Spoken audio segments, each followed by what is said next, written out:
While working on episodes 96 and 97 for our podcast, which were about Dolores Huerta and Helen Chavez, I came very close to understanding more about my own family heritage. I think it's important, as we've always thought here at Girl Take the Lead, that we understand our heritage and our traditions that came from our family because they help shape us into the leader that we become. So here's a little bit about my family. My grandparents didn't take the same path as Helen's parents did, probably because there were far fewer jobs in farm working than people willing to work when they came into the United States. My grandfather Eusebio came barefoot to the U.S. by following railroad tracks when he was just 12 years old.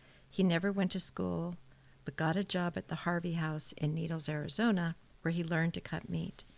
He also worked as a cook in Los Angeles, and his last job was as a carpenter. My grandmother, Carlota, ran away from her home in Mexico when she was about 14 years old and worked as a housekeeper. Eventually, she made her way to the U.S. and stayed with her aunt in Needles, Arizona, where she met Eusebio. She worked in a laundry and sold Avon most of her adult life.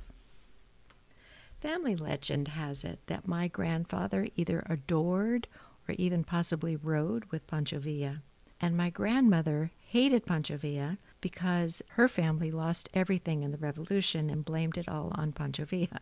There was a lot of family chaos whenever Pancho Villa was discussed. I'll tell you that. Eusebio and Carlota married about 1927 in Los Angeles, and they had 5 boys and 3 of them survived. One of them was my father, Fred, and then my uncles, Carlos and Hugo. And they lived in Lincoln Heights, which is a section of L.A. And there's some other things I remember. Eusebio loved the bright colors, and he drove a lime green Charger, which he loved, and had a unique way to brake, usually stomping by lifting his knee and slamming down hard. He was often heard in the house banging pots and pans as he cooked and cleaned up. He loved his granddaughter Yolanda and would love when I gently kissed his cheek. He hated having his picture taken. Carlota loved dogs, parrots, and birds. Her pet parrot would often shout at her, "Carlota, venga aquí." She had roses and camellias, which I would often pick and make into pretty arrangements. Oh my gosh, she was an awesome seamstress, making an incredible prom cape for me. She'd make her own flour tortillas, feed her guests with tacos and tamales for New Year's. And it didn't matter how my tortillas came out. She always would say, "Oh, mija, it's beautiful." They never looked around. She always had a little coffee with her sugar, and she loved President Kennedy. How about you?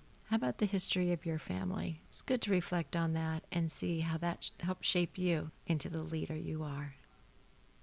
Thanks for listening.